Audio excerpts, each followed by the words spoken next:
Hello বন্ধুরা, সবাই কেমন আছো? আশা করি ভালো আছো।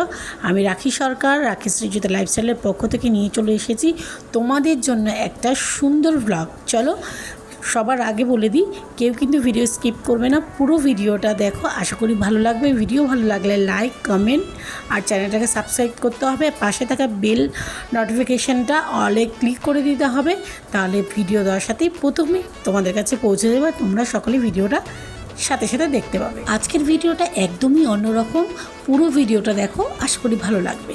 সকালবেলা ঘুম থেকে উঠে সমস্ত কাজকর্ম সেরে স্নান করে পুজো করে বেরিয়ে পড়েছি। কোথায় যাচ্ছি চলো দেখাবো। আর এখন আমি পৌঁছে গেছি মেট্রো স্টেশনে। দেখলেই তোমাদের ভিডিওতে দেখিয়েই দিলাম যে আমি হাতের টোকেন কিন্তু কেটে নিয়েছি। আমি মেট্রোর টোকেন নিয়ে নিয়েছি, ট্রেনও চলে এসেছে, আমি ট্রেনে উঠে গেলাম। এবার উঠে আমি কোথায় যাচ্ছি সেটাই তোমাদের সাথে শেয়ার করব। প্রায় 1-1:30 বাজে, তখনও ট্রেনের কি ভিড়! আমি বুঝতে পারিনি যে মেট্রোতে এতটা ভিড় ওই সময়েও হবে। চলো তাহলে কোথায় যাচ্ছি পুরোটা তোমাদের শেয়ার করছি। এই দেখো, আপাতত চলে এসেছি, মেট্রো থেকে নেমে পড়লাম। নেমে এবার কি করব চলো দেখাচ্ছি এবার কি করব।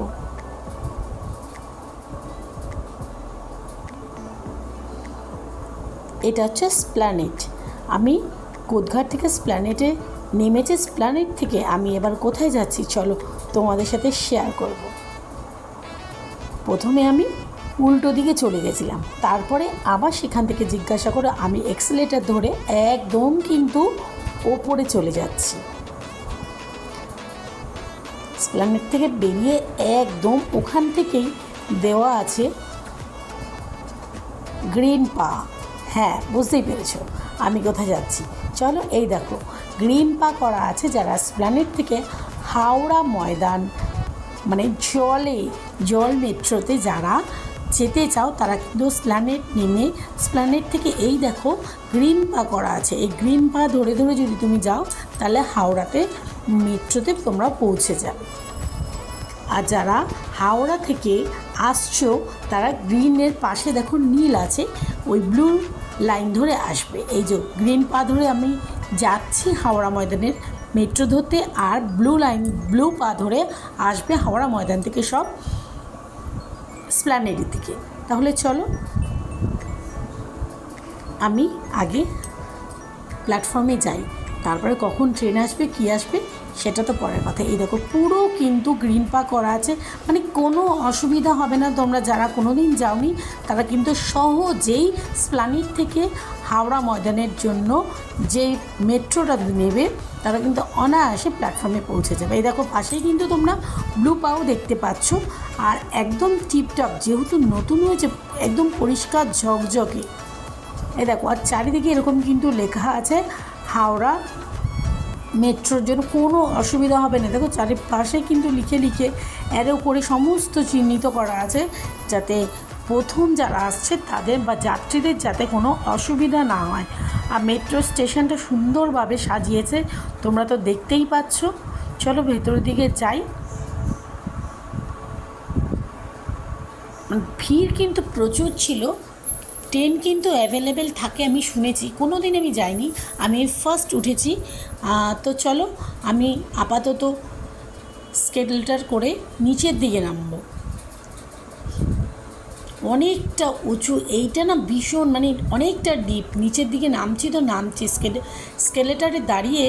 এক্সেলেটারে দাঁড়িয়ে পুরো জানি মানে নামছি তো নামছি, এরকম ব্যাপার। চলো নেমে যাই আগে। দেখেছো কি সুন্দর করে সাজিয়েছে, আর কতটা নিচে। চলো, আমি তো একটু ভয় পাচ্ছিলাম, জল মেট্রো করে যাব, বুকের ভেতর ধুকপুক করছে, আবার তার মধ্যে একা।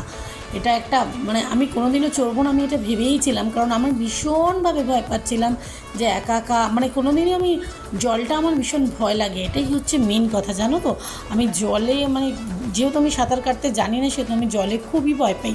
আর একটা এসকেলেটার থেকে নেমে পরে কিন্তু আরেকটা আছে, এই দেখো লেখাই আছে হাওড়া ময়দানের দিকে। তাহলে আমি এই যে এসকেলেটার থেকে নেমেই দেখছি পাশের ট্রেন কিন্তু দাঁড়িয়েছে। আর আরেকটা জিনিস তোমাদের সাথে শেয়ার করছি। দেখো প্ল্যাটফর্ম থেকে দেখো আমি ট্রেনে কিন্তু এখন ঢুকে গেছি, আর এই দেখো সব কিন্তু স্টেশনের নাম কিন্তু রয়েছেই হাওড়ার মেট্রোতে উঠলে আমি ময়দানে এসেছি, সেটা হচ্ছে তিনটে স্টেশন। প্রথমে ছিল মহাকরণ, তারপরে ছিল মানে হাওড়া স্টেশনে নামলে যেটা ওটা, আর তারপরে ছিল হাওড়া ময়দান, এটাই কিন্তু লাস্ট।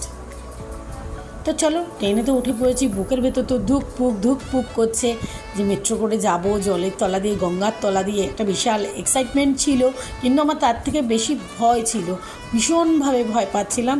তাই মানে একা ছিলাম, এটা দেখো, ওই দেখো আবার আয়নাতে আমি কিন্তু, আমাকেও কিন্তু দেখা যাচ্ছে। একজনের পাশে আরেকজনের সঙ্গে গল্প করছিলাম, সেও বললো হ্যাঁ দিদি আমিও আজকে প্রথম উঠেছি, আমারও একটু ভয় করছে। তো একটু এক্সাইটমেন্ট ছিল, চলছিল মনের মধ্যে। আর একটু ঠাকুরকে ডাকতে ডাকতে ভাবছিলাম যে তাড়াতাড়ি জানি পৌঁছে যাই, তাড়াতাড়ি জানি পৌঁছে জানি, কিছুই মানে সেরকমভাবে ফিল না হয়, জানি সাবধানে পৌঁছে যেরকম একটা ব্যাপার। এই দেখো এবার কিন্তু যখন তোমরা গঙ্গার নিচ দিয়ে যাবে তখন কিন্তু ট্রেনে অ্যানাউন্স করবে। এই যে নীল লাইটটা দেখতে পাচ্ছ, দাঁড়াও আরেকটু দেখাবো তোমাদের। এই নীল লাইটটাই কিন্তু মানে গঙ্গার নিচ দিয়ে যে যাচ্ছ সেটাই হচ্ছে, এই নীল লাইটটা যখন জ্বলবে তখনই বুঝবে যে তোমরা গঙ্গার নিচ দিয়ে যাচ্ছ।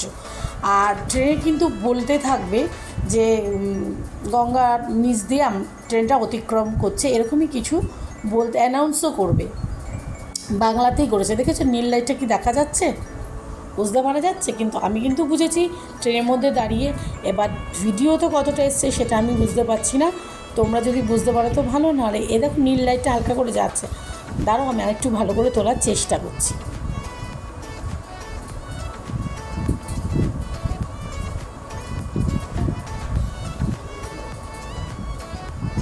ওই দেখো নীল লাইটটা দেখা গেল, দাঁড়াও আমি আরেকটু, এই দেখো নীল লাইটটা বোঝা যাচ্ছে পুরো। এই দেখো এরকমই একটা নীল লাইট কিন্তু জ্বলতে থাকবে মাত্র 34 সেকেন্ড। এই দেখো আমি তোমাদেরকে আঙুল দিয়ে কিন্তু দেখাচ্ছি, এই যে নীল লাইটটা, এই নীল লাইটটাই কিন্তু জ্বলতে থাকবে মাত্র 34 সেকেন্ড। তারপরেই কিন্তু গঙ্গা তোমরা পার করে যাবে। জলের তলা দিয়ে কিভাবে, সত্যি মানে ভাবলেও জানি ভয়ও লাগে। যাক ঠাকুর করে সাবধানে কিন্তু ট্রেন থেকে, মেট্রো থেকে আমি নেমে পড়েছি। আর একটা জিনিস তোমাদের সাথে আমি শেয়ার করবো, আর একটা জিনিস তোমাদেরকে দেখাবো যেটা আমার ভীষণভাবে ভালো লেগেছে। চলো আগে নেমে নিই।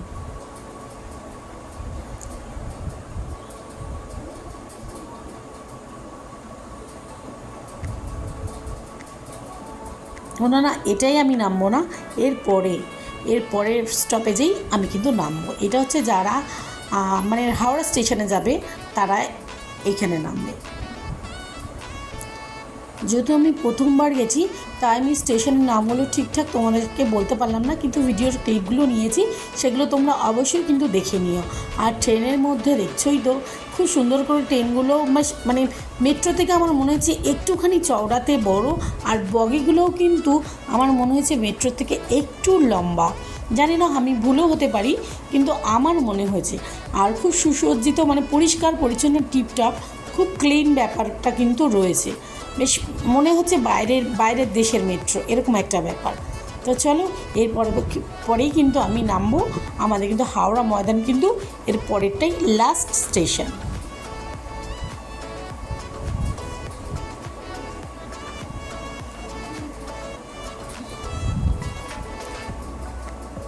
এই দেখো প্রায় ট্রেন কিন্তু ফাঁকা। এবার এই যে হাওড়া ময়দানে কিন্তু মেট্রো ঢুকে গেছে। আর একটা তোমরা খেয়াল করছো যে মেট্রোর গেট ছাড়াও আর একটা কিন্তু স্লাইডিং ডোর দেখা যাচ্ছে, তোমরা বুঝতে পারছো কিনা আমি জানি না। আর একটাও কিন্তু বাইরে কাচের দেয়াল বলতে পারো, সেটা কিন্তু দেখা যাচ্ছে। যেই সিস্টেমটা করেছে সেটা খুবই সুন্দর। এই যে মেট্রোর বরাবরই কিন্তু মানে স্টেশনের সাথে একদম প্ল্যাটফর্ম থেকে লাগোয়া পুরো কাচের দেয়াল তোলা আছে। যেখানে মেট্রো গেট সেখানে এই দেখো স্লাইডিং ডোর করা আছে, যেখান থেকে মানে মেট্রো এসে থামলে মেট্রোর দরজা খুলি অটোমেটিক কিন্তু স্লাইডিং ডোরটাও খুলে যাচ্ছে প্ল্যাটফর্ম থেকে। দেখেছো পুরো সমস্ত কাজ দিয়ে করা আছে, যেটা খুব ভালো করেছে যাতে কোনো দুর্ঘটনা না ঘটে, সেই কারণেই কিন্তু এই ব্যবস্থাপনা। আর সেটা আমার ভীষণভাবে ভালো লেগেছে, তোমাদেরকে দেখাচ্ছি ভালো করে দেখো। আমি জানি না কতটা বুঝতে পারবে, এই যে দেখালাম, এই যে এটাই হচ্ছে কাচের একটা বাইরে, মানে প্ল্যাটফর্ম থেকে ডোরটা বন্ধ থাকে, যখন ট্রেন আসে শুধু তখন গেটের সামনে ডোরটা কিন্তু ওপেন হয়। মানে প্রথমে প্ল্যাটফর্ম থেকে ডোরটা ওপেন হবে, তারপর তুমি ট্রেনে মেট্রোর ভেতরে দরজায় ওপেন হয়ে ঢুকতে পারবে। তো চলো আমি কিন্তু নেমে পড়েছি। এবারে আমি দেখো এক্সেলেটারে ভিড় দেখো, উফ বাবা, মানে নেমে একদম সামনেই কিন্তু আমার পড়েছে এক্সেলেটারটা। আমি একদম এখান থেকে উঠে পুরো সোজা কিন্তু ওপরের দিকে চলে যাব প্ল্যাটফর্মে, না সরি প্ল্যাটফর্ম থেকে আমি উঠে যাচ্ছি স্টেশনের দিকে, মানে আমি বেরোবো। চলো তাহলে এখন আমি বেরিয়ে যাই। খুবই ভয়ের মধ্যে দিয়ে আমি এসছি, আবার একা। ভাবতে পারছো কতটা মানে বুকের ভেতর কী যে হচ্ছিলো, সেটা আমার খুবই ভয় করছিল।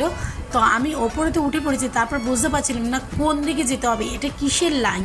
মানে লাইন দেখে আমি অবাক হয়ে গেছি যে মানে স্টেশন থেকে বাইরে বেরোনোর এত লম্বা লাইন, একটা না দুটো লাইন, এরকম দুটো লাইন দিয়ে, মানে এ পাশেও কিছুজন, ও দেখো ও পাশেও কিছুজন, দুটো লাইন পড়েছে স্টেশন থেকে বাইরে বেরোনোর জন্য।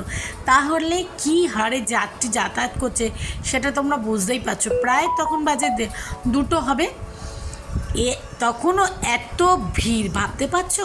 স্টেশনটা এত সুন্দর গোছানো, সুন্দর করে সাজানো, মানে খুব ভালোও লাগছিল।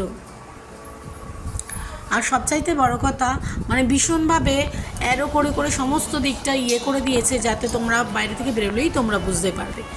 যারা বঙ্গবাসীর দিকে বেরোতে চাও তারা বি গেট দিয়ে বেরোবে, আর যারা সরস্বতনের দিকে বেরোতে চাও তারা অ্যারো চিহ্ন রয়েছে সেদিক থেকেই বেরোবে। তাহলে চলো, এই দেখো আমি সরস্বতনের দিকে চলে এসেছি। এসে এই দেখো সিঁড়ি রয়েছে, সাথে এক্সেলেটারও রয়েছে, দুটোই কিন্তু চলমান সিঁড়িও রয়েছে, আর রয়েছে এমনিও সিঁড়ি। যার যেটা সুবিধা সেটা থেকে উঠে একদম স্টেশনের বাইরে তোমরা কিন্তু অনায়াসে পৌঁছে যাবে। দেখো সরস্বতনে আমি বেরিয়েছি, এত লাইন দিয়ে বেরোলাম কাউন্টারে, কিন্তু সরস্বতনের গেটে মাত্র কয়েকজন। তো চলো আমি কিন্তু বেরিয়ে গেছি, খুব মানে ভীষণ বুকের মধ্যে মানে ভয় নিয়ে যুদ্ধ বলতে পারো, একদম মনের সাথে লড়াই করে আমি কিন্তু জল মেট্রো গঙ্গার তলা দিয়ে একা এসে একদম ময়দানে পৌঁছে গেছি। এই দেখো ময়দান থেকে বেরিয়ে, এই যে আমি এই গেট থেকে বেরিয়ে সোজা আমি ডান দিকে যাব। এটা হচ্ছে হাওড়া ময়দান অঞ্চল। এই দেখো এটা হচ্ছে প্ল্যাটিনাম হল, ওই সাদাটা প্ল্যাটিনাম হল, আর এদিকে হচ্ছে শরৎ সদন। চলো শরৎ সদনটা দেখা যায় না কি দেখি। ওই যে সাদা দেখতে পাচ্ছ, ওই যে সাদা গেটটার মতন করা ইউ কাট, সেটাই হচ্ছে শরৎ সদন মনে হয়। তো চলো সামনে যাই, গিয়ে তোমাদেরকে দেখাচ্ছি।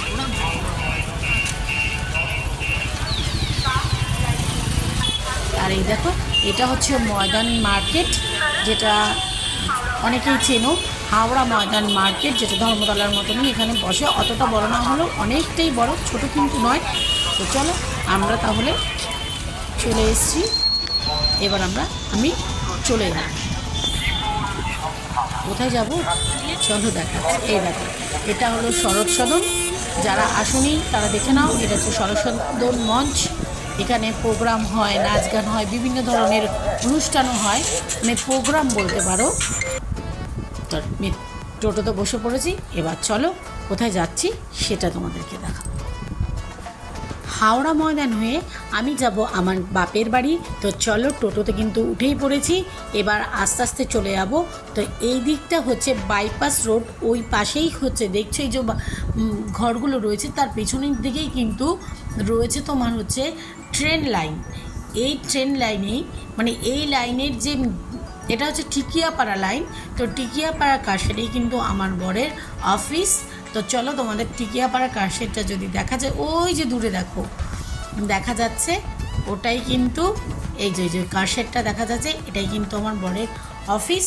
ও এখানেই আছে, আমি ওখান দিয়ে পাস করছিলাম, ভাবলাম একটু ওর কারশেডের ভিডিওটা করি, তাই একটু ভিডিও করে নিয়েছি। তাহলে চলো আজকের মতন ভিডিও কিন্তু আমি এখানেই শেষ করব। যদি ভিডিও ভালো লাগে তাহলে কিন্তু অবশ্যই ভিডিওতে লাইক করো, এই দেখো কারশেডটা। আর ভালো লাগলে চ্যানেলটাকে সাবস্ক্রাইব করো, নোটিফিকেশানে বেলটায় অলেতে ক্লিক করে দিও। চলো ততক্ষণের জন্য ভালো থেকো, দেখা হবে পরবর্তী ভিডিওতে। গুড নাইট, সুস্থ থেকো, চলো টাটা।